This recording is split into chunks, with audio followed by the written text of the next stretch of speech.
ನಿಮ್ಮ ಬ್ರಾಹ್ಮಣರು ನಿಮಗೆಲ್ಲ ಗೊತ್ತು. ಇವಾಗ ಬ್ರಾಹ್ಮಣರು ತುಂಬ ವರ್ಷ ಇರ್ತಾರೆ ಅಂದರೆ ಕಾರಣ ನೀವು ಊಟ ಮಾಡೋದು 1 ಗಂಟೆ. ಯಾಕೇಳಿ ಚೆನ್ನಾಗಿ ತಿಂದು ಅಗದು ಹೋಗೇ ಅರ್ಗೋಗ್ಬೇಕು. ಯಾಕೆ ಅಂದರೆ ನೀವು ರಿಸ್ಕ್ ತಗೊಳ್ಳಲ್ಲ. ಸ್ವಾಮಿ ಅವರಪ್ಪ ಅವರು ನನಗೆ ಗುರುಗಳು. ಹಾಂ, ಚಿಕ್ಕಪ್ಪ ಅವ್ರು ನಮ್ಮ ಗುರುಗಳು. ಯಾಕೆ ಸರ್ ಅವರು 100 ವರ್ಷ ಇರ್ತಾರೆ?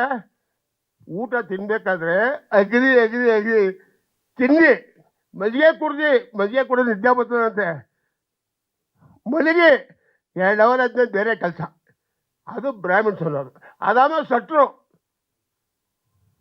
ಜಾಸ್ತಿ ಬದುಕಿರೋದು ಬ್ರಾಹ್ಮಿಣ್ಸ್ ನಂಬರ್ 1, ಸೆಕೆಂಡ್ ಸಟ್ರು. ನಿಮ್ಗೆ ಗೊತ್ತಿಲ್ಲ, ಏನು ಗೊತ್ತಿಲ್ಲ, ನೀವು ಓದಿರ್ಬೇಕು, ಗೊತ್ತಿಲ್ಲ, ಕಲ್ತ್ಕೊಳ್ಳಿ. ನಾನು ಪೆದ್ದ ಹೇಳ್ತಾ ಇದ್ದೀನಿ, ಕಲ್ತ್ಕೊಳ್ಳಿ.